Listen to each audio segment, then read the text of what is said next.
Yan mga kasablay, good morning. Yan, may bago na naman tayong tutorial how to strip the old varnish.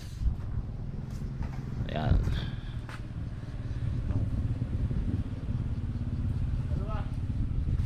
RSG.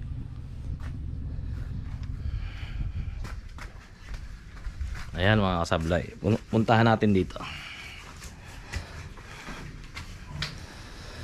Ito, yan. Hindi siya kahoy, plastic siya na may sarili siyang aspect. Hindi natin siya pwedeng liyahin, kaya gagamitin natin strip saw. Kailangan pala natin ng lacquer dyan, ano? Yung mga maiiwan dito sa ano? Sa mga bitas. Mga bitas. Yan mga kasablay. Itong gamit natin, strip saw.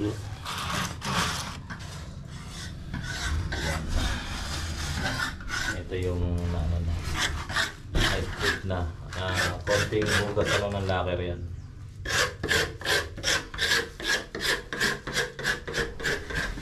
Yan mga kasablay. Isasama na natin yung hamba.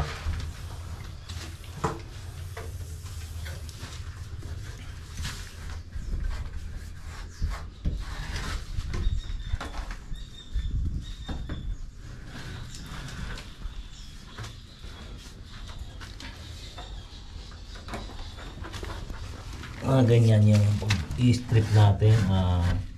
Papahiran muna natin ng strip saw. Then patagalin mo ng mga 10 minutes hanggang 20 minutes. Yan, malambot na yan. Madali na siyang kayurin. Yan, kagaya ng ginagawa ni Jordan Baon. Hindi makakuha ng full clearance. Natatakot pa daw siya. Yari ka ganyan. Baka madaan. Nasa vlog ka. Ba't ba natatakot ka kumuha? Baka hindi na makauwi. Wala naman yun. Basta hindi ano, walang supwena. Matakot ka pag may supwena. Yan mga kasablay, bumalik tayo. Nagdala tayo ng steel brush para malinis. Bilis ni Jordan, oh. Ba talaga pag ano eh. Mas wala pang tama yan. Yan.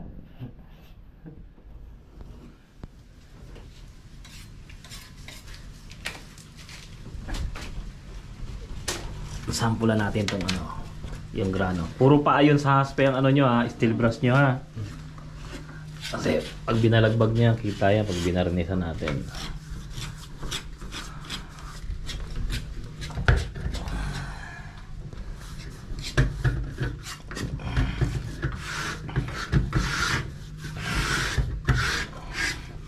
Binilandi rin pala to eh. Oh.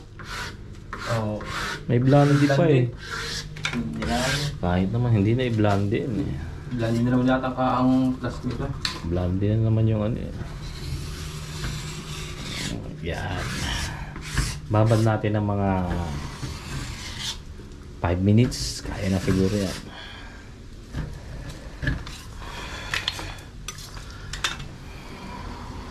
Tapos i-steel brushin natin ng paayon sa haspe. O yun, malinis oh. O, diba? O, ganun lang. O, diba? Okay na. O. Sablay, malinis oh. Malinis steel brush. Kasi malalalim yung grano ng ano, haspe niya.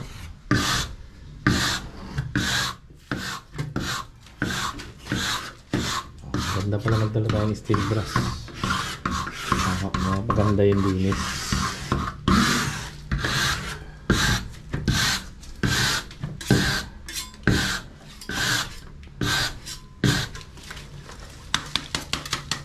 Ew.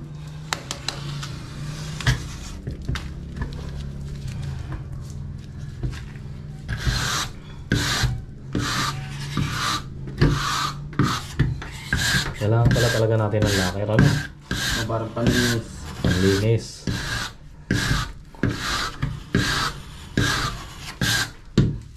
kaya nyo na yan. Yan mga kasablay, ganun lang pag-i-strip ng ano. Medyo madali dito kasi itong kahoy, itong pinto na to, plastic siya. Kaya medyo madali itong linisin. Ayan, pag mahirap, steel brush mo na lang din yan. Ano?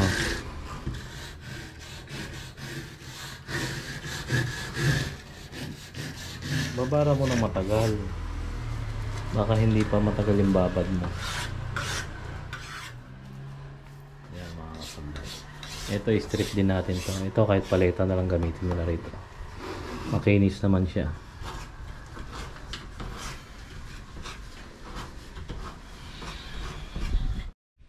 Video natin si Jordan para Nakakita ng mga ano tukay. Para matok.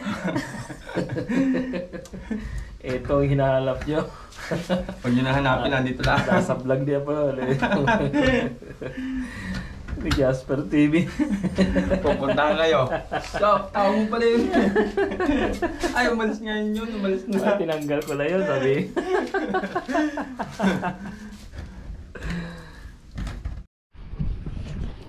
Yan, good morning mga kasablay. Nandito na tayo.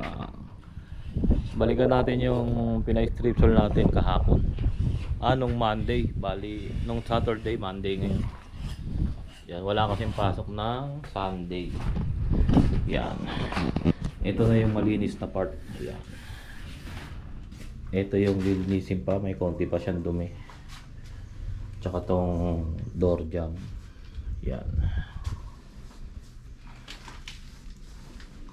Ito malinis na. Kahit pala hindi mo nalaki rin, no?